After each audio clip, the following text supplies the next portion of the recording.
baby.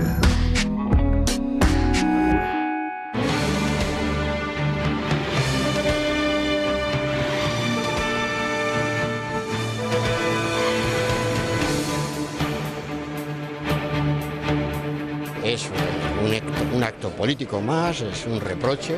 Estoy esperando a que alguien pase la raya para defender mi honor, donde debo defenderlo, que es en los tribunales.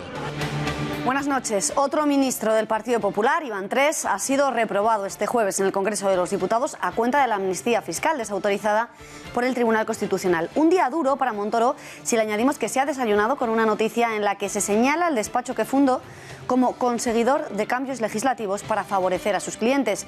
Y Montoro dice que no se va y el gobierno tampoco le echa. 5 W. Primero fue Jorge Fernández Díaz por el escándalo de las escuchas en su despacho y de la guerra sucia contra los separatistas catalanes. En esta legislatura ha sido el ministro de Justicia, Rafael Catalá, el primero en ser reprobado a cuenta del escándalo de los fiscales en el caso Lezo, y en menos de 4 meses es el titular de Hacienda quien recibe el baldón de la reprobación parlamentaria a cuenta de la amnistía fiscal inapelablemente desautorizada por el TC. La iniciativa ha contado con el apoyo de PSOE, de Unidos Podemos, de Ciudadanos y ha salido adelante por 197 votos a favor, algo que para Montoro no tiene mayor importancia. La salida de la Cámara ha calificado de mero reproche lo ocurrido, asegurando que la vida sigue. Y no solo ha tenido que dar la cara a cuenta de esa reprobación, el diario ABC publicaba en su edición de hoy un nuevo escándalo que salpica directamente a Montoro. El despacho que él fundó se dedicaba a tratar de influir en los cambios legislativos pertinentes para el perfil de sus clientes que les encargaban informes con el único objetivo de tratar de que dichos informes sustentaran los cambios legislativos que reclamaban para propiciar una legislación a medida de sus intereses comerciales. Es el caso de Ferrovial, que pagó, según esta información, a Equipo Económico 270.000 euros para la elaboración de 2 informes sobre el modelo de contratación pública, consiguiendo en muchísimos casos sus objetivos. Y no solo Ferrovial, Abengoa, Codere o las cámaras de comercio habrían encargado informes con el mismo fin. Montoro ha quitado hierro a lo publicado, asegurando que él vendió sus acciones en el año 2008 y que no puede pedir perdón porque existe una foto suya en relación a la fundación de ese despacho. Ciertamente, Montoro hoy está desvinculado de la actividad del despacho que fundó, pero no es menos cierto que a día de hoy quien dirige Equipo Económico es su hermano. El ministro de Hacienda ha amenazado con ir a los tribunales si alguien se pasa de la raya. ¿Cómo puede ser que en pleno siglo XXI, en un país supuestamente del primer mundo, la corrupción endémica del sistema permita la existencia de despachos que prometen intentar impulsar cambios regulatorios? Editorial con Eduardo García Serrano.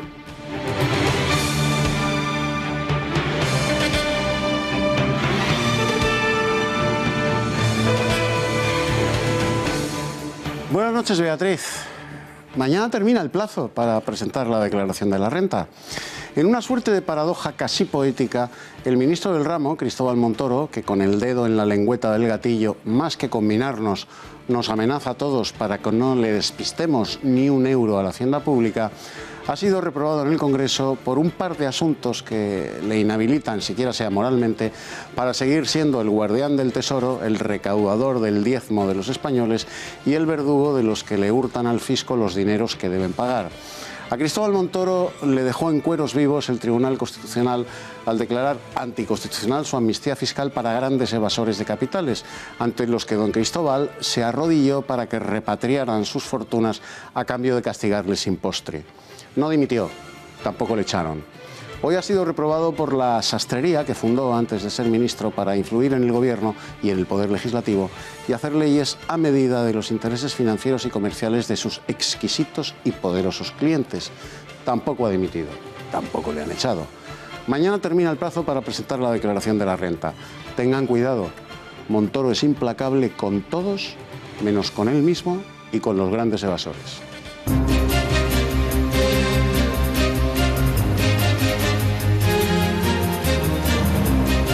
PSOE, Ciudadanos, Podemos y Esquerra Republicana de Cataluña, los mismos partidos que exigieron al PP que explicara su financiación en el Congreso de los Diputados, se niegan ahora a declarar en el Senado cuáles son sus fuentes de financiación en la Comisión de Investigación de la Cámara Alta por considerarlo una farsa con la que el PP quiere tapar sus vergüenzas.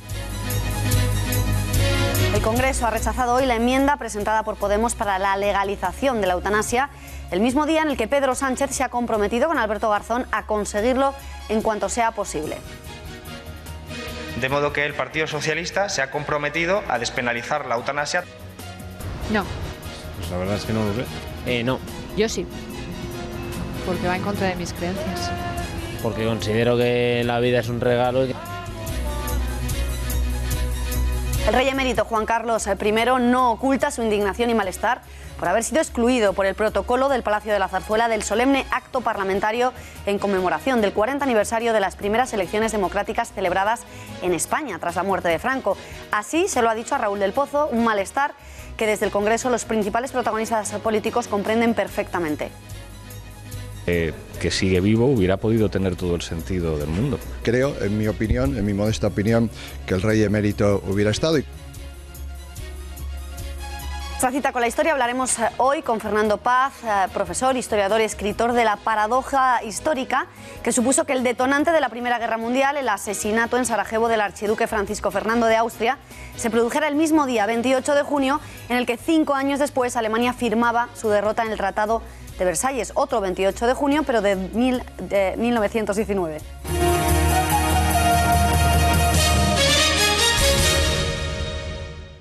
PSOE, Podemos y Ciudadanos han anunciado este jueves en una rueda de prensa conjunta que no participarán en la comisión de investigación sobre la financiación de todos los partidos, con la que el Partido Popular contraatacó a la suya en el Congreso. La oposición se niega, por tanto, a ser investigada en las condiciones que les exige el Gobierno. Hoy estaba previsto consensuar una línea de trabajo, un calendario y la petición de comparecencias, pero los 3 partidos ya nombrados se niegan por considerar la iniciativa del PP una farsa con la que solo buscan tapar las irregularidades en su financiación. ¿Por qué se niegan a ser investigados? ¿Qué es lo que quieren saber los populares de estas 3 formaciones? Salva Vila, muy buenas noches. Buenas noches, Beatriz. Pues repasamos ya lo que desde el Partido Popular van a requerir a Ciudadanos, PSOE, Podemos y Esquerra, las formaciones que mencionabas. El Gobierno exigirá a Ciudadanos el acuerdo con Libertas y toda la documentación financiero-contable derivada de su pacto en relación con las elecciones europeas de 2009. En otras palabras, piden el presupuesto y las cuentas de campaña desde ese mismo año. Quieren profundizar sobre todo en los comienzos de la formación naranja y en su relación con el millonario irlandés Mengley. ¿Por qué desde el año 2009?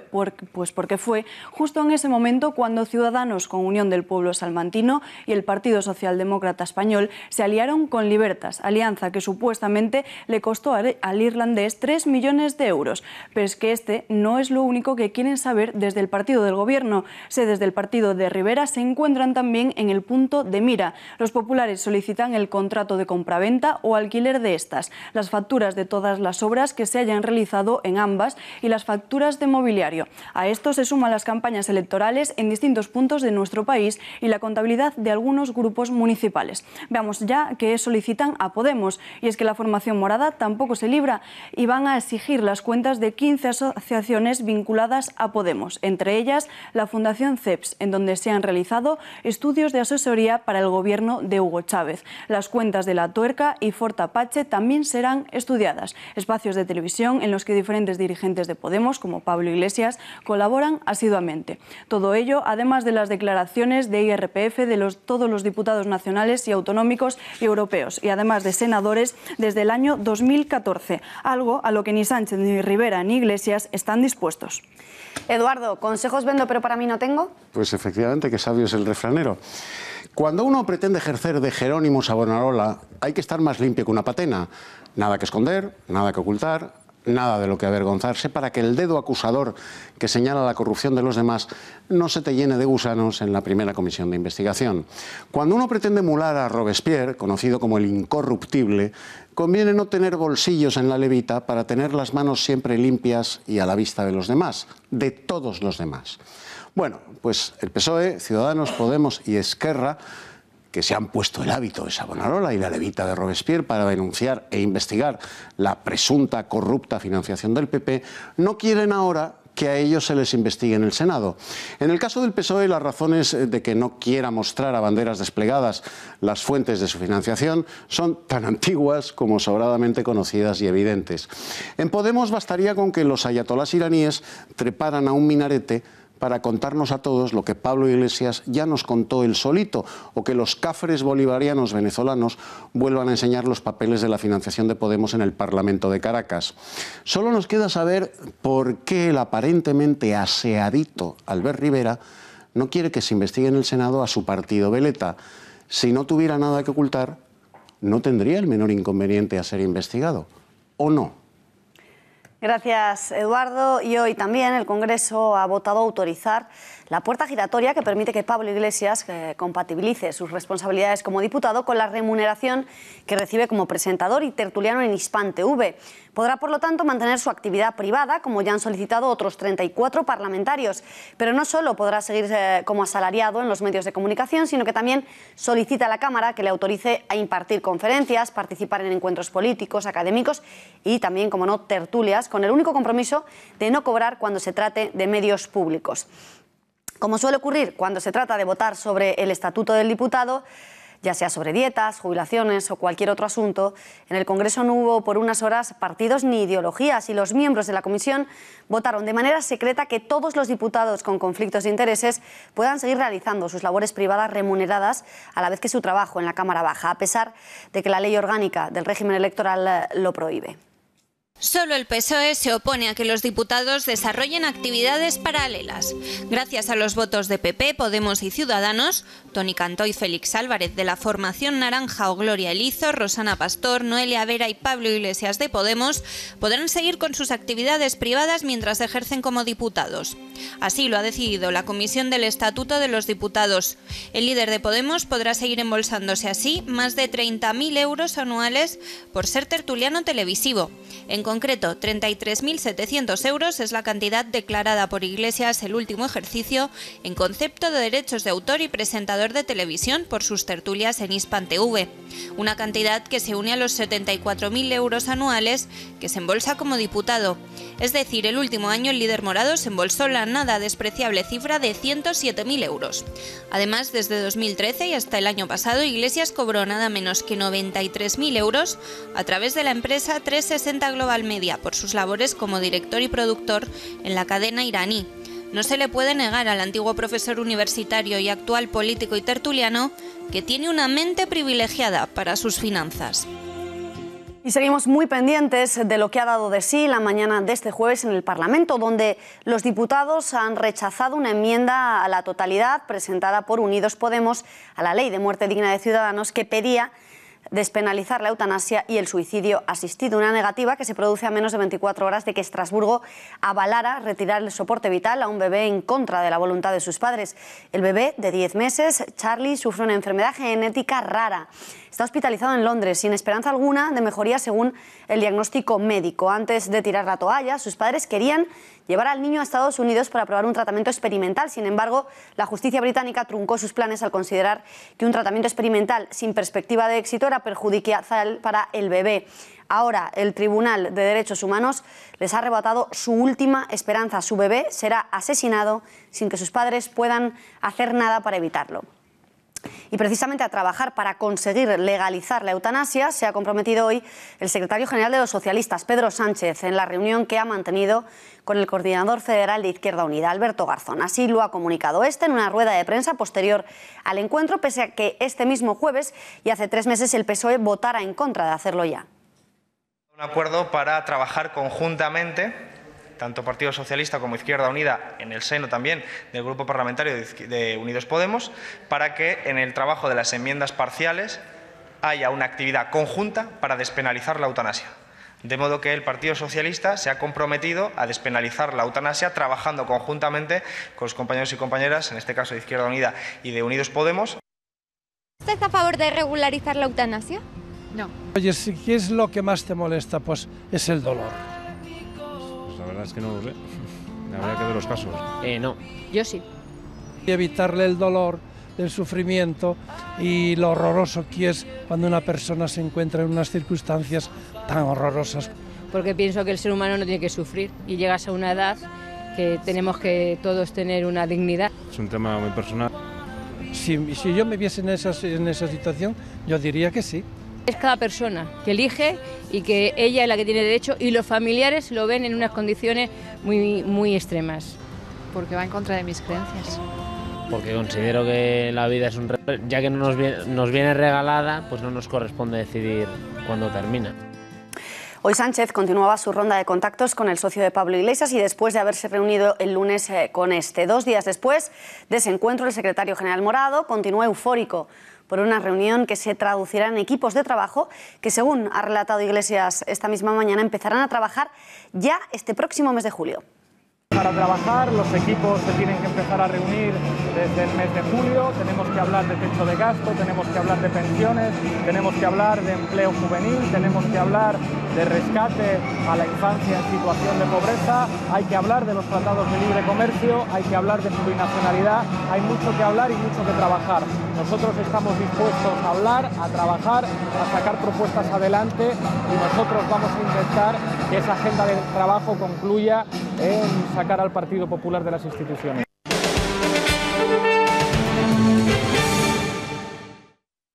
Presentes 337, sí 197, no 135, abstenciones 5. En consecuencia queda aprobada la moción consecuencia de interpelación urgente. Ahora votar la moción consecuencia de interpelación. Era el momento en el que la presidenta del Congreso de los Diputados, Ana Pastor, anunciaba el resultado de la votación a Cristóbal Montoro. Por 197 votos a favor, Montoro se convertía en el tercer ministro de Mariano Rajoy reprobado, tras Jorge Fernández Díaz, a cuenta del escándalo de las escuchas en su despacho y la guerra sucia en contra del separatismo catalán, y también después de Rafael Catalá, reprobado a su vez por la polémica sobre la actuación de los fiscales en el caso Lezo. El titular de Hacienda ha sido reprobado por la amnistía fiscal del año 2012, desautorizada ahora por el Tribunal Constitucional. Ya en los pasillos del Congreso, el responsable de la cartera de Hacienda ha quitado importancia a su reprobación, que considera un mero reproche, y ha mostrado su determinación a seguir trabajando tal y como ha venido haciendo hasta ahora. La reprobación es un acto democrático. Ayer celebramos los 40 años de las primeras votaciones democráticas en España. Ha votado una mayoría de la Cámara contra lo que es una acción de gobierno. Ya he justificado con mi presencia, con mi comparecencia, por qué se hizo aquello. La reprobación no tiene ninguna consecuencia práctica, es un acto político más, es un reproche y por tanto hay que darle el valor, aceptarlo dentro de las reglas democráticas, pero no tiene ninguna consecuencia. Vamos a seguir trabajando y por tanto pues la vida sigue, hay que seguir trabajando, hay que seguir negociando. Y el diario ABC publica que Equipo Económico, el despacho que fundó el ministro de Hacienda en el año 2008, cobró de empresas que necesitaban algún cambio de la legislación a través de informes y asesorías, aunque los casos citados por el periódico corresponden sobre todo a los años 2012-2013, cuando Montoro ya se había desvinculado de la oficina por encontrarse ejerciendo su labor como ministro. La justicia investiga varios casos para determinar si existió prevaricación administrativa y tráfico de influencias. Vamos a repasar cuáles son estos casos de los que habla el diario. ABC explica, entre otros, los pagos de la constructora Ferrovial a Equipo Económico. En concreto, encargó 2 informes en los años 2012 y 2013 para tratar de cambiar el modelo de contratación pública y adelantar los pagos a proveedores de los ayuntamientos españoles. El primero de ellos tuvo un coste para la empresa de la familia del Pino de 150.000 euros más el IVA. El de 2013 ascendió a 120.000 euros, también más el IVA, y se trató de un estudio para la creación de una base de datos sobre los procesos de pago de los ayuntamientos y su solvencia ante la preocupación de los contratistas públicos por la tardanza en los municipios en pagar. Lo ocurrido con la empresa Abengoa es más llamativo. En una comisión de asuntos económicos, también correspondiente al año 2012, Cristóbal Montoro, ministro de Hacienda, mostró un informe de su gabinete pidiendo no retirar las primas a las energías renovables. José Manuel Soria, ministro de Industria por aquel entonces, y que era quien proponía retirarlas, mostró el mismo documento que le había sido entregado por Abengoa.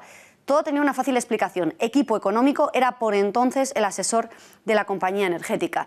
Y en 2013, la agencia de noticias internacional Bloomberg acusó a Montoro de favorecer a la empresa de juego española Codere frente a otras casas de apuestas internacionales a las que obligó a pagar 150 millones de euros en impuestos, que según la agencia no tendrían que pagar, aunque esta acusación tenemos que decir que tiene trampa, porque Codere ya pagaba y sigue pagando sus impuestos en nuestro país, por lo que ya había tributado. En cambio, sí que parece seguir adelante adelante el caso de las cámaras de comercio, tal y como publicó también el diario ABC. En abril de este año, la Fiscalía Anticorrupción interpuso una querella para determinar si la aprobación de la nueva ley de cámaras se condicionó a la contratación del despacho que fundó Montoro. Califica el contrato como espúreo y actualmente está investigando si existieron delitos de prevaricación administrativa, malversación de caudales públicos, tráfico de influencias o falsificación de documento público. Sí parece que existió en 2012 un contrato de 216.000 euros que las cámaras adjudicaron sin concurso público a Equipo Económico para impulsar también una nueva ley. Desde el despacho calificaron todas estas acusaciones de falsas. Y llegamos a Madrid Network, una empresa participada por la Comunidad de Madrid, creada por el gobierno de Esperanza Aguirre en el año 2007. ¿Para qué? Pues para fomentar teóricamente la innovación tecnológica. Se gastó 600.000 euros en 2 contratos también de asesoría con Equipo Económico. Y por último, el Ayuntamiento de Tres Cantos ese mismo año contrató los servicios de Equipo Económico por 84.544 euros para la misma función, también para conseguir asesorías. Gravísimas acusaciones al despacho que fundó Montoro, de las que este ha querido desligarse, asegurando que desde 2008 él no tiene ni una participación en ese despacho, en Equipo Económico, que defenderá su honor hasta las últimas consecuencias, llevando a los tribunales a todo aquel que se pase de la raya. Y estoy esperando a que alguien pase la raya para defender mi honor, donde debo defenderlo, que es en los tribunales. Entonces, pero no lo consigo, porque están ahí midiendo bien el terreno. Nos vamos en directo hasta la redacción de la diario ABC. Allí se encuentra el autor de la exclusiva, Javier Chicote. Javier, buenas noches. Hola, ¿qué tal? Buenas noches. ¿Cómo exactamente conseguía el despacho fundado por Montoro conseguir impulsar esos supuestos cambios legislativos? Bueno, el caso que ya está abierto en los tribunales, la tesis que mantiene la Fiscalía Anticorrupción es que por parte del Gobierno alguien sugería que se contratara a este despacho para acelerar los procedimientos. En este caso, las cámaras de comercio necesitaban una nueva ley y llama la atención que redactara esa ley, al menos ese borrador de la ley, una empresa ligada pues a una persona tan importante del Gobierno como es el ministro de Hacienda. Yo lo que he visto es que hay 2 esquemas. Por un lado, esto que cuento de una sugerencia, ¿no?, de alguien del gabinete o del Gobierno diciendo, oye, esto puede ayudar. Y por otro lado, también hay casos de empresas que dicen, oye, pues vamos a encargar un informe, aunque no necesiten ese informe y aunque les cueste 300.000 euros porque se lo pueden permitir, pues como se dice coloquialmente, para ver si suena la flauta, ¿no? A ver si le hacemos gracia a alguien en el Ministerio donde necesitamos un favor, presentando este informe aunque no lo necesitemos. Entonces, principalmente son esas 2 vías y luego ha habido pues también una serie de contratos vinculados a organismos en los que gobierna el PP o controlados por el PP, en ayuntamientos, en empresas públicas, como ha relatado, donde hicieron también pues importantes negocios en los que parece ser que fue un punto a favor esa sintonía con el Partido Popular, porque en este caso pues todos los actuales gestores de Equipo Económico y por supuesto su fundador pues tuvieron altos cargos con gobiernos del PP. Javier, ¿y podría haber existido algún tipo de contraprestación para tratar de influir en las decisiones de los ministros, de los diputados responsables de esos cambios legislativos? ¿Existe algún indicio al respecto? No, bueno, aquí a quien se apunta es a Cristóbal Montoro porque él es el que funda el despacho. Entonces, él dice que se retira. Bueno, eso no es del todo cierto. Él funda el despacho en 2006, en 2008 vuelve a la política y si cuando se retira le da las acciones a su hermano, eso no es retirarse, eso es dejar un testaferro, ¿eh? Eso no es apartarse. Ahí hay una serie de gestiones que él hace a favor de Equipo Económico, como llevar al presidente del despacho, a Ricardo Martínez Rico, el que fue su secretario de Estado de Presupuestos, a una serie de cenas y de encuentros con empresarios del IBEX 35, con banqueros, con gente potente de la economía, para presentarles los proyectos del nuevo gobierno del Partido Popular, el que iba a salir de las elecciones de 2011, y lleva a su lado al dueño de un despacho que es un abrelatas, que es una asesoría a estas empresas, haciendo pues una labor de gestor comercial, ¿no?, de conseguidor de ese despacho. Todo lo que facturaba ese despacho entiendo que repercute de alguna forma los beneficios en los accionistas, y en ese momento y en muchos de los contratos que ha relatado, uno de los accionistas era el hermano del ministro, es decir, la contraprestación es directa. Lo que gana Equipo Económico lo ganan sus socios y el ministro a través de su hermano tiene esa presencia. Lo que no hay, o yo no tengo ninguna prueba al respecto, por eso yo ahí no he entrado, es si hay algún tipo de soborno a la hora de cambiar esas leyes o tal. No, el asunto no es ese, el asunto es que Equipo Económico, cuando hay una empresa que necesita un cambio legislativo, que necesita pues tratar con el Ministerio de Hacienda, pues recurre a este despacho, porque es una bisagra, y esto me lo ha dicho, esta palabra la ha empleado una de las personas que contrató Equipo Económico. Sí, reconoce que es una bisagra que contrataba pues para acercar posturas con el gobierno. Entonces esto, al margen de la legalidad o no legalidad, veremos qué pasa con esa investigación abierta en los juzgados de Plaza Castilla. Huele que apesta, sinceramente. No me parece de recibo que haya una empresa fundada por un ministro en la que dejó a su hermano haciendo negocios ligado a la administración en el área además de ese mismo ministro. Yo creo que es un ejemplo muy malo el que se está dando, y que el señor Montoro, bajo mi punto de vista, no debería seguir en el puesto en el Ministerio de Hacienda. En la información que publicas hablas de varias empresas, lo hemos contado justo antes, Ferrovial, Abengoa, Codere. Supuestamente habrían contratado a Equipo Económico con ese objetivo, con el objetivo de conseguir alguna de las modificaciones, cambios legislativos que anhelaban. ¿Alguno lo consiguió? Y si es así, ¿quién, cuál, qué pasó, qué cambios fueron? Sí, hay un caso que damos, uno de los encargos que hace Ferrovial era sobre nos tenemos que situar en el año 2012, los efectos de la crisis económica aún eran muy grandes y los ayuntamientos pagaban tardísimo las contratas, ¿no?, de las basuras, los jardines, el mantenimiento de las calles. Entonces estaban muy preocupados y querían que se pagara antes. El informe que se encargó era precisamente sobre los plazos de pago. Finalmente el gobierno aprobó un decreto por el que se financiaba a los ayuntamientos, el Estado pagaba a los proveedores a cargo de los presupuestos futuros de los ayuntamientos. Esto que fue muy aplaudido, pues uno de estos informes lo hizo Equipo Económico. Luego el caso de Abengoa, que este ya estaba publicado con anterioridad, este no lo hice yo. Bueno, pues ahí estaba presionando Montoro con un informe que defendía a un cliente de Equipo Económico y que, por lo que trascendió en su día, había sido elaborado por el propio Equipo Económico y tenía acceso hasta el Ministerio de Hacienda. El caso de las cámaras de comercio, efectivamente se aprobó la ley que querían las cámaras y que estaba basada precisamente en el estudio que hizo Equipo Económico. Ese borrador lo hizo Equipo Económico y hubo una serie de reuniones entre el gobierno y el presidente del Consejo Superior de Cámaras en las que pues se optó por esta vía para influir en el gobierno, que ese informe, que ese borrador de ley lo hiciera Equipo Económico, y es el que funcionó y es el que se aprobó en el Congreso de los Diputados. Entonces, bueno, ahí me consta que hay casos en los que se han conseguido las pretensiones de los clientes y hay casos en los que no se consiguen las pretensiones de los clientes. Habría que ver cada uno, no lo aseguran al 100%, pero efectivamente hay casos donde sí han tenido gran éxito en esas gestiones, en esa influencia en el poder político. Por último, decías, Javier, que Montoro no tiene intención de irse, así lo ha dicho, pero es que no solo no se va, sino que ha amenazado con llevar a los tribunales a cualquiera que se pase de la raya. ¿Tienes miedo después de lo que has publicado hoy?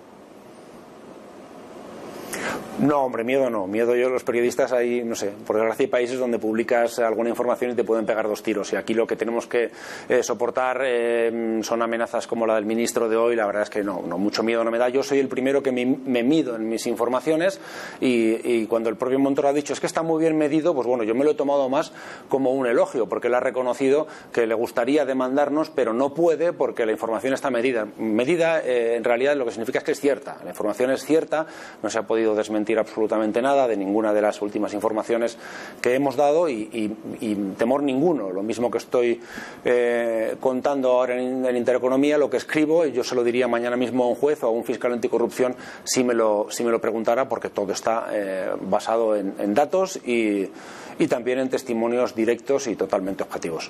Javier Chicote, pues enhorabuena por esa nueva exclusiva. Muchísimas gracias por haber intervenido en este informativo y buenas noches. Gracias, Beatriz. Pues un nuevo escándalo de corrupción acorrala apenas 2 meses después de que estallara el caso Lezo a Mauricio Casals, el presidente del diario La Razón, consejero de las cadenas Antena 3 y La Sexta. ha sido imputado por el desvío de ayudas públicas. La Fiscalía Anticorrupción le acusa de obtener subvenciones en favor de empresas pioneras en Internet, cuyo fundador, Javier Pérez Dolcet, ya ha sido detenido. Conectamos ya con nuestra redacción para que María Matos nos explique esta supuesta trama y qué es lo que ha pasado esta mañana en la sede del diario La Razón. María, buenas noches. Buenas noches, Beatriz. Pues esta mañana a las 8:30 de la mañana, varios agentes de la UDEF se presentaban en la sede de La Razón para recabar información, documentos y pistas para ver si Mauricio Casals estaba utilizando sus contactos en el Gobierno para recibir subvenciones públicas. Este registro ha durado 3 horas. ¿Y de cuánto dinero estamos hablando? Pues de 67 millones de euros que supuestamente irían a parar a la empresa tecnológica CED. Y también se investiga el paradero de otros 2 millones de euros que se habría quedado La Razón mediante falsos acuerdos de colaboraciones y también de publicidad. Se cree que todo este dinero pudo haber salido del Ministerio de Industria, aunque también podría haber estado implicado el Ministerio de Economía. El diario ya se ha defendido mediante un comunicado en el que dicen que ni La Razón ni el presidente habrían estado nunca implicados ni participado en tráfico de influencias o de fraude de subvenciones.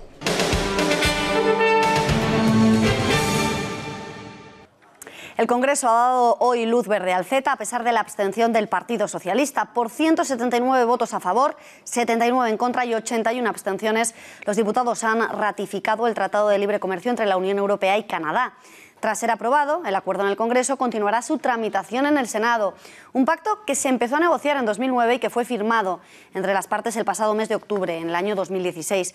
En él se incluyen compromisos de liberalización en el comercio de bienes y servicios, además de capítulos sobre inversiones o compras públicas. Entre otras cosas, el CETA prevé la supresión de aranceles en la práctica totalidad de las mercancías intercambiadas entre Europa y Canadá. El PSOE ha justificado este jueves su abstención como un toque de atención ante el nuevo marco europeo que dice se está abriendo y en el que es necesario revisar los tratados con el objetivo de buscar un comercio internacional más justo.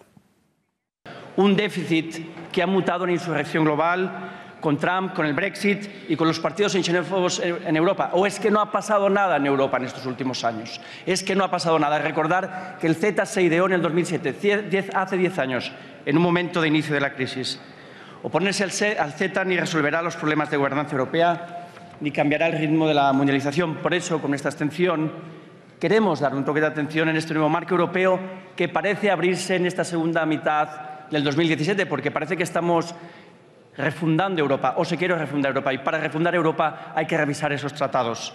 Desde el Gobierno, la vicepresidenta Soraya Sáenz de Santamaría ha advertido a los socialistas de que corren el riesgo de convertirse en irrelevantes si insisten en su podemización y valora la abstención de Sánchez y los suyos en esa votación del CETA como estar haciéndose la oposición a sí mismos.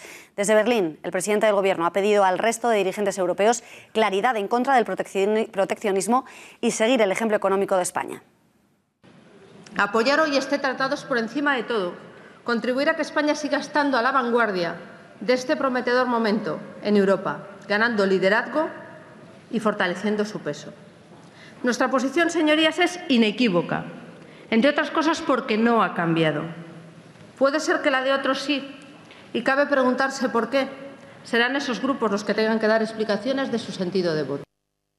Nosotros apoyamos la libertad de comercio, nosotros queremos que haya claridad contra el proteccionismo, apoyamos también el multilateralismo y pedimos que las reglas de juego sean iguales para todos y se respeten. En primer lugar, el crecimiento económico y la creación de empleo deben seguir siendo los grandes objetivos en Europa y desde luego lo son en España. España está creciendo por encima del 3% los últimos 3 años y creando 500.000 puestos de trabajo cada año.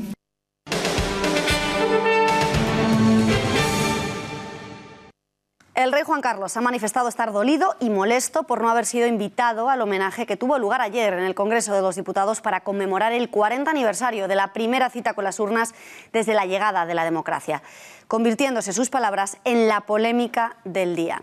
¿Cómo sabemos que le molestó al rey emérito ser excluido de la conmemoración? ¿Dónde estaba el monarca? ¿De quién fue la decisión de no contar con él? Tiene toda la información Laura Fernández Cañas. Laura, buenas noches.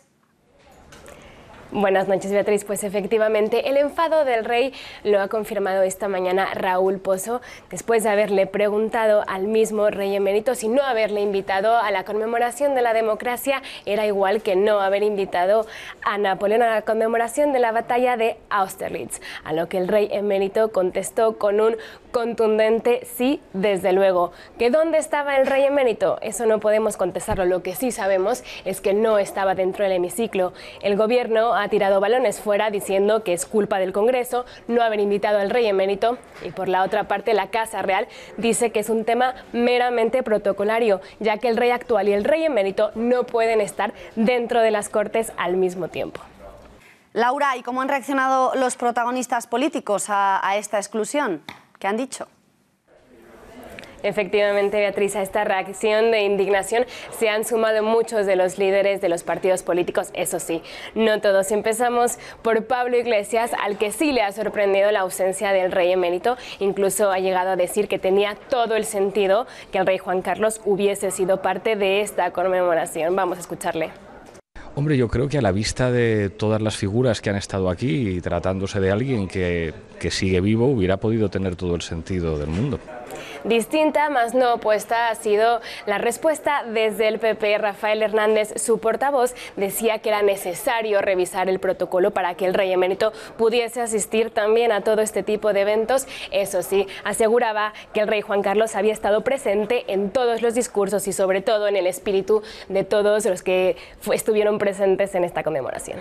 La ausencia fue solo una ausencia física, que no material ni espiritual, porque en todos los discursos estuvo presente y en el espíritu de todos y cada uno de los diputados y senadores, tanto de los actuales como de aquellos que participaron en la Constitución. Es evidente que hubiera estado mejor, creo, en mi opinión, en mi modesta opinión, que el rey emérito hubiera estado, y creo que sería importante que de cara al futuro pues pudiéramos habilitar alguna fórmula protocolaria que permitiera su presencia aquí en la Cámara.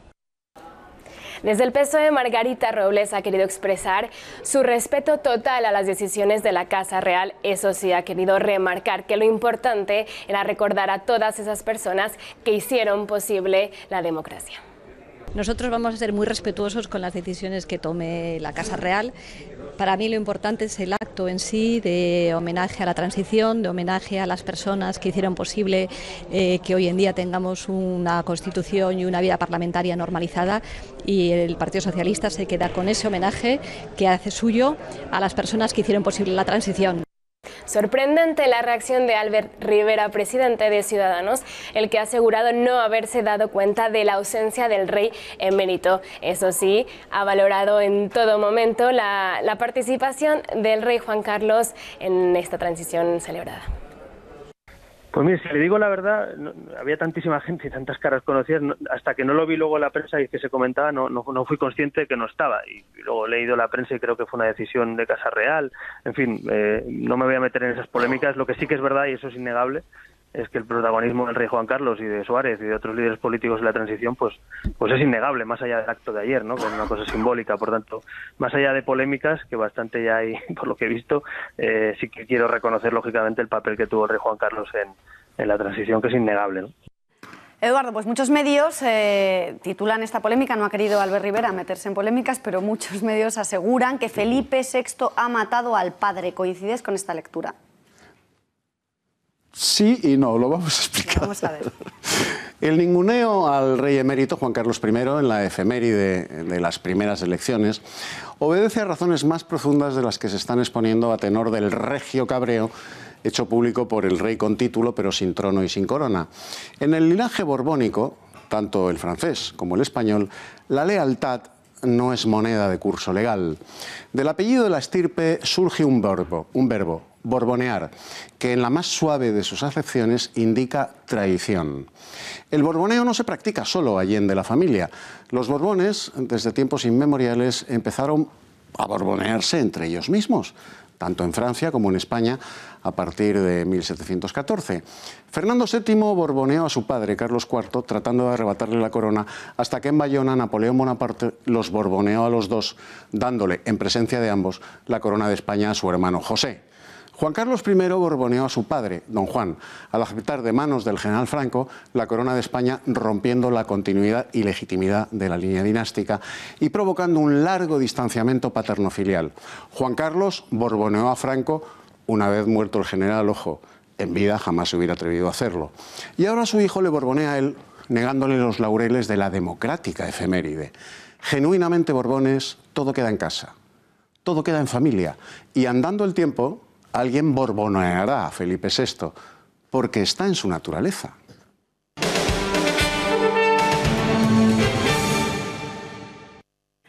Hablamos ahora de Venezuela. El expresidente del Gobierno, Felipe González, ha acudido esta mañana a Espejo Público. Allí Susana Griso advertía de que no iban a charlar sobre asuntos nacionales porque el expresidente no estaba muy por la labor y que se iban a centrar en la situación del país venezolano, con cuya oposición González está muy comprometido.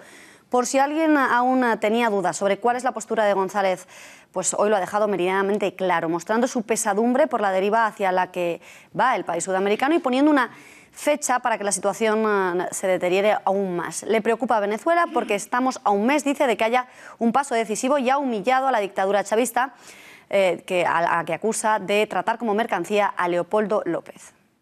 A final de julio acaba esta farsa de constituyente que ha montado curiosamente el presidente Maduro.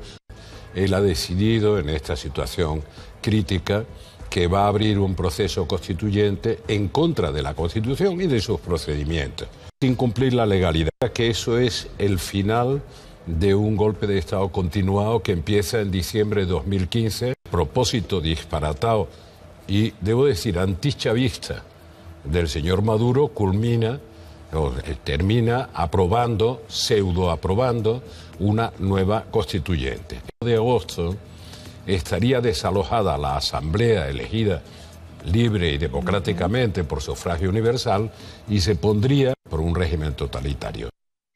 Atención al vídeo que les vamos a mostrar, que se ha convertido en un fenómeno en las redes sociales y que muestra el sentir del pueblo venezolano. En él se ve como una chica escucha las amenazas de Maduro en la televisión y mientras se prepara para luchar en las calles, construyendo el escudo con el que se protegerá de los ataques del régimen. Venezuela entraría en una de las más turbias y conmovedoras etapas de su vida política. No entregaríamos la revolución y la revolución pasaría a una nueva etapa. Porque si no, nos vamos para la calle. Y en las calles nosotros somos candela con burrundanga. Prepárense para un tiempo de masacre y de muerte. Si fracasara la revolución bolivariana, prepárense. Los francotiradores apuntan a cabezas. El sonido que producen una cabeza escuálida es mucho menor, es como un chasquido, porque la bóveda craneana es hueca. Yo quería construir 500.000 viviendas el próximo año. Yo ahorita lo estoy dudando.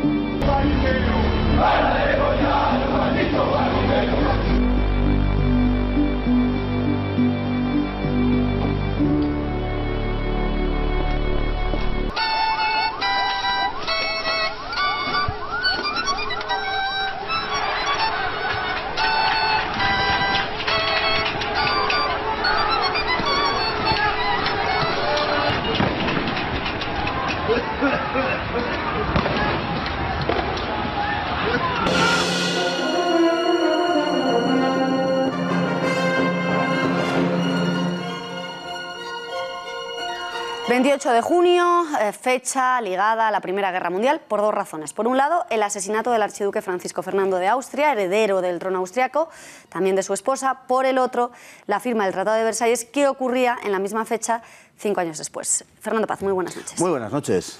¿Qué fue y por qué se produjo el asesinato del archiduque austriaco? O sea, ¿por qué lo mataron? ¿Quién lo mató? ¿Cuál era el motivo? ¿Qué pasaba? Bueno, está considerado como la causa, y lo es, en sentido estricto, digamos, la causa inmediata del estallido de la Primera Guerra Mundial. Y se lo cargan en Sarajevo, el 28 de junio, efectivamente, de 1914, y lo mata un terrorista bosnio, ¿Por qué lo matan? Pues porque en 1908 Austria se ha anexionado Bosnia. En 1878 habían extendido una especie de protectorado sobre Bosnia, pero 30 años después dijeron, bueno, se acabó la farsa y vamos a anexionarlos directamente. Así lo hicieron. Y entonces los herederos al trono austriaco fueron a visitar Sarajevo y aprovecharon a los terroristas serbios para matarlos. Fue el príncipe Francisco Fernando, el archiduque heredero, con su mujer. Su mujer... que no le solía acompañar en los viajes. Es una historia de amor muy bonita la que tienen entre ellos. Siempre hablamos a veces de que se casan, en fin, gentes que no tienen nada que ver, que son obligados y tal. Pues aquí fue al revés. Se casaron pese a que la condición que puso su padre, el padre de él, sí, o sea, el emperador austríaco, o sea, el marido de Sisi, que ha pasado a ser el epítome del romanticismo, bueno, pues le dijo, si te casas con alguien que no es de tu condición, que sepas que tus hijos no van a heredar el trono. Aún así se casaron. Bueno, ella no le solía acompañar en los viajes, pero esta vez le acompañó. Y tuvo la mala suerte de que le tocó el asesinato, vamos, el atentado que derivó en asesinato. Les tiraron una bomba, una granada, una bomba de mano a la comitiva, de tal forma que aunque no cayó en su coche, cayó en el coche de atrás, tuvieron que llevar a los heridos al hospital y de camino al hospital les esperaba este terrorista bosnio. Gavrilo Princip se llamaba. Les esperaba y tal, y les disparó y les mató a los dos. Había sido entrenado por serbios y formaba parte de una organización terrorista que quería separar a Bosnia de Austria y acercarla, lógicamente, a Serbia. Los serbios eran enemigos de los austriacos y, por tanto, entrenaron a los terroristas para que mataran a la archiduquía de su mujer. Y es la causa inmediata de la Primera Guerra Mundial, porque los austriacos pidieron a los serbios, en fin, que aclararan todo aquello, que hubiera una investigación, que tal, y estos se negaron a aceptar el ultimátum serbio, que era un ultimátum destinado básicamente a la guerra, porque era inaceptable por las condiciones que ponían a Serbia, pero la verdad es que Serbia jugó muy sucio ahí y la consecuencia fue el estallido de la Primera Guerra Mundial. ¿Y habría estallado la guerra de no haberse producido ese crimen, ese asesinato? Con toda... Hombre, es un poco historia ficción, claro, pero con toda probabilidad sí. La situación era tal en Europa, las tensiones, las alianzas, los problemas de fondo que había en Europa eran tales que con mucha probabilidad hubiera estallado igualmente. Lo que pasa es que este fue, digamos, el detonante que puso en marcha un proceso que se reveló pues imposible de detener. Pero digamos que este fue el hecho concreto que puso en marcha ese proceso, pero con toda probabilidad sí hubiera estallado. Pero Paz, si el verdugo era un bosnio entrenado por los serbios, como nos acabas de contar, la víctima era un austriaco, ¿por qué se desencadena una guerra generalizada entre alemanes, rusos, ingleses, franceses, italianos, turcos, norteamericanos, búlgaros, bueno, y así? Pues sí, pues porque... por las alianzas, por la política de alianzas, básicamente. Había una gran tensión en Europa. Desde el último tercio del siglo XIX, los alemanes, el sistema Bismarck, había diseñado el sistema bismarckiano básicamente para beneficiar a Alemania, pero poco a poco ese sistema había ido modificándose hasta tal punto que ya no se mantenía y se habían conformado nuevas alianzas. ¿Qué es lo que sucedía? Pues que Alemania tenía una alianza con Austria, de tal forma que si Austria iba a la guerra, Alemania también, y Alemania era la gran potencia de aquel momento. A su vez, Serbia, que era con la que estaba peleada Austria, tenía una alianza porque siempre ha sido, digamos, el país en la zona, el país de los Balcanes de Rusia, que a su vez tenía también una alianza con Francia, y Francia estaba deseando vengar la derrota de 1870-71 contra Alemania. Francia, a su vez, tenía una alianza también con Gran Bretaña, que tenía una alianza con Rusia. ¿Pero ellos querían meterse o es que les obligan las alianzas y tienen como, digamos, como pacto de caballeros que seguir lo que han firmado? Bueno, había muchas ganas. Había habido unas crisis anteriormente, dos crisis en Marruecos, donde se habían enfrentado Alemania y Francia. Había habido unas tensiones tremendas. No había estado lejos de estallar la guerra en ese caso. Había habido también dos guerras balcánicas. Los Balcanes eran una zona particularmente explosiva dentro de Europa, porque allí, digamos que colisionaban tres grandes imperios: el imperio ruso, el imperio turco y el imperio austrohúngaro. Y todos querían quedarse con su parte. Hubo dos guerras que se desenlazaron, por resumirlo mucho, en favor de Serbia y, por tanto, de Rusia, en último término. Es decir, que la situación era... Estaba muy en bloque de enfrentamiento, efectivamente, ¿no? De tales compromisos, digamos, diplomático-militares, que era prácticamente imposible quitarse de encima la participación bélica, salvo en un caso, que es el peculiarísimo, como casi siempre, caso de Italia. Italia formaba parte, había dos grandes bandos, digamos, la Triple Alianza, la que formaban Alemania, Austria e Italia, y luego lo que serán los aliados, la Triple Entente, Francia, Gran Bretaña y Rusia. Bien, En principio Italia estaba con Austria y con Alemania, pero a Italia los franceses e ingleses le prometieron que si entraba de su lado en la guerra recibirían un botín mayor que en caso de ser fiel a su alianza, con lo cual Italia se cambió de bando, haciendo bueno aquel dicho de Napoleón que decía: los italianos nunca terminan una guerra en el mismo bando en el que la empiezan, salvo que cambien de bando 2 veces. ¿No? Bueno, esto decía el Gran Corso, pues efectivamente se verificó en este caso, e Italia entró en el bando de los aliados, finalmente durante la Primera Guerra Mundial.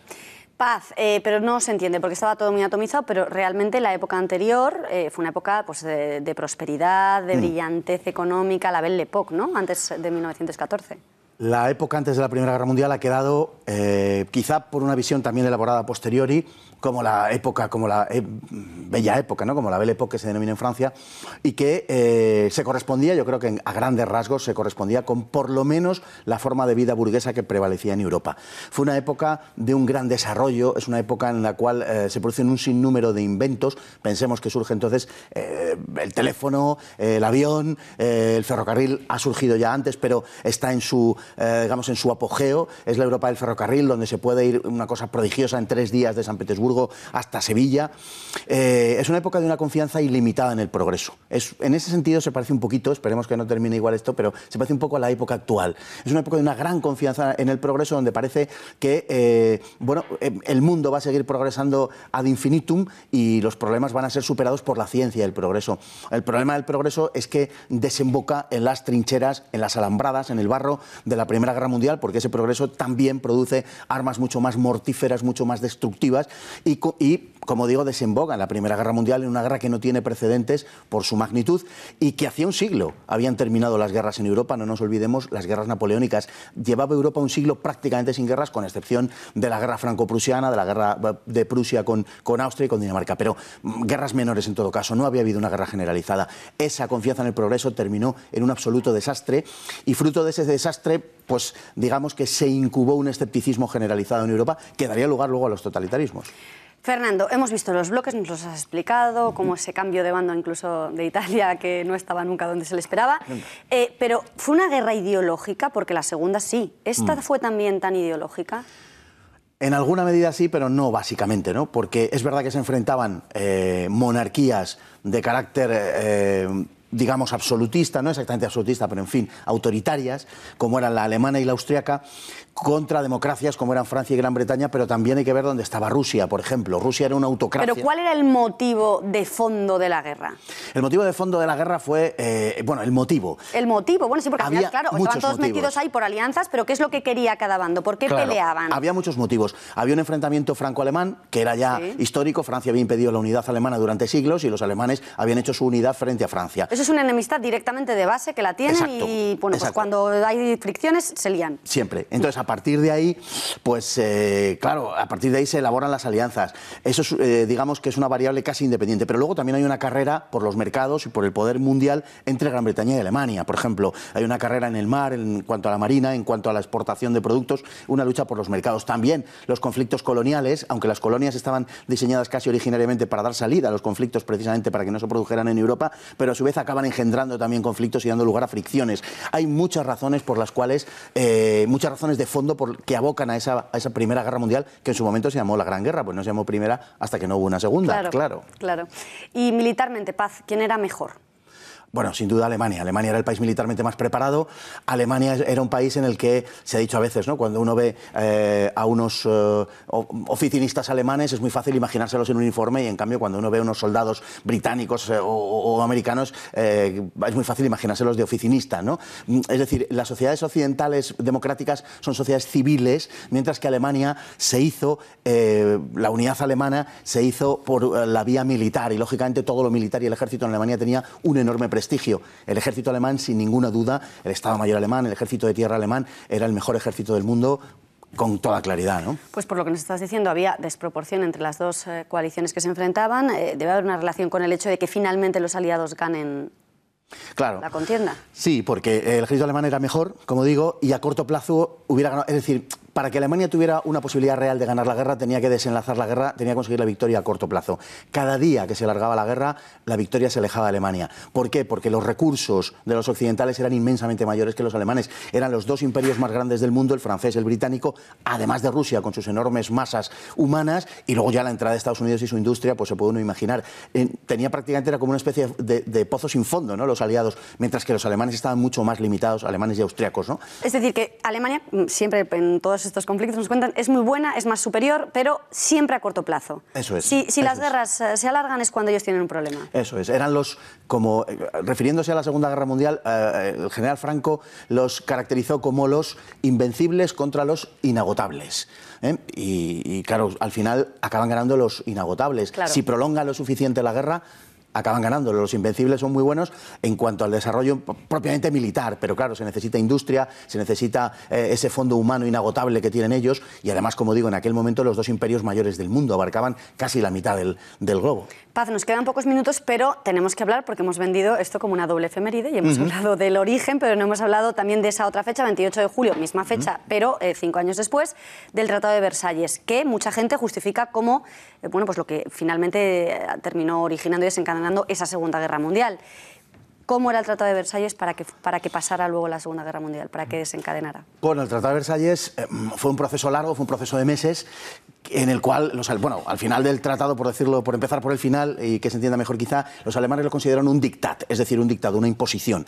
Y en consecuencia... Una humillación. Claro, porque a Alemania se le mutilaba territorialmente, es decir, se le quitaba una parte de su territorio, quedaba una parte de Alemania aislada, la Prusia Oriental. ¿Por qué se toma esta decisión de mutilar una parte del territorio de Alemania? En parte como compensación por los gastos de guerra, digamos, para percibirlos los aliados, en parte para crear otros estados. Por ejemplo, Polonia no puede quedar un estado de nuevo cuño, no puede quedar sin salida al mar, y entonces, para que tenga salida al Báltico, queda dividido el territorio del Reich en dos partes desiguales, ¿no? Por una parte, esa mutilación territorial, por otra parte, las compensaciones de guerra. Alemania tenía que haber estado pagado, de acuerdo al Tratado de Versalles, hasta la década de los 80 del siglo XX. Se les fue la mano, ¿no?, un poco en el castigo. Un poquito, ¿no? Y luego también la limitación armamentística que se imponía a Alemania, un país donde el ejército tenía ese prestigio, ¿no? No podían tener tanques, no podían tener aviones, no podía tener un ejército de más de 100.000 hombres, ni de buques de más de 10.000 toneladas, con lo cual Alemania quedaba absolutamente desarmada.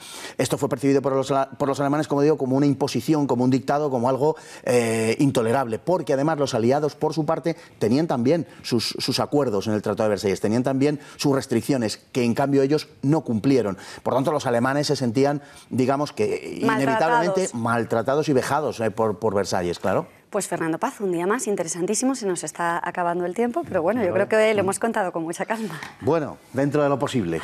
Fernando Paz, gracias, nos vemos la semana que viene. Un placer. Y adiós también les tenemos que decir a ustedes, se nos ha acabado el tiempo, ya lo saben. A continuación, gracias por nada. Antes, Tiempos Modernos, y a las 10 de la noche, El Gato al Agua. Y como siempre, se quedan informados en La Gaceta y en Punto Pelota. Nosotros volvemos mañana. Gracias, buenas noches.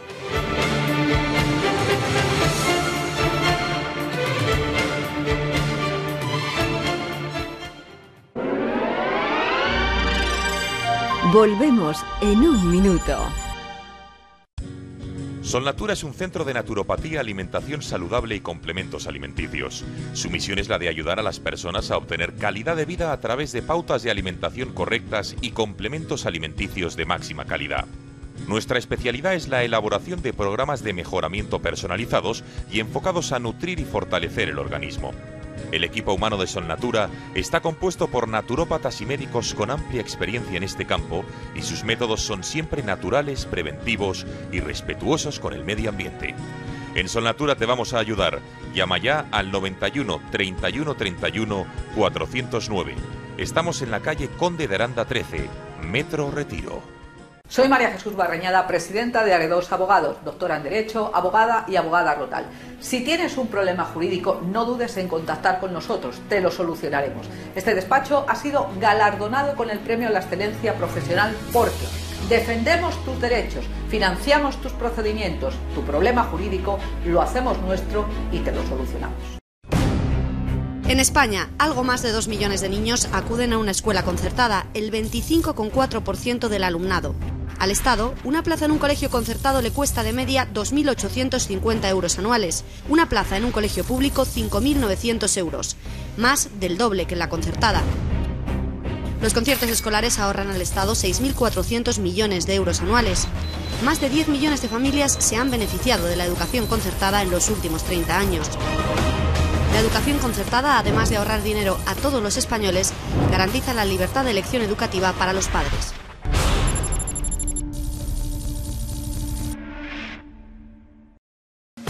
En Intereconomía hemos cometido errores. ¿Lo dices por mí? No. Hemos cometido muchos errores. Deberíamos haber apoyado ciegamente a Mariano Rajoy, pero fuimos muy críticos y eso nos trajo problemas. En lugar de dar en directo el 15M y advertir de lo que se venía encima, tendríamos que haber hecho un Gran Hermano con 15 personas y reírnos de ellos. Es que no lo supimos ver, porque si hubiésemos comprado el Mundial de Fútbol nos habría rescatado el gobierno y ahora tendríamos 8 canales y toda la publicidad. ¡Qué error cometimos cuando descubrimos a Pablo Iglesias! Nos habría ido mucho mejor disfrazando a un famoso y poniéndole a cantar. Tendríamos que haber hecho como las otras cadenas, copiar los programas en vez de crear los nuestros. Y también deberíamos haber enseñado carne.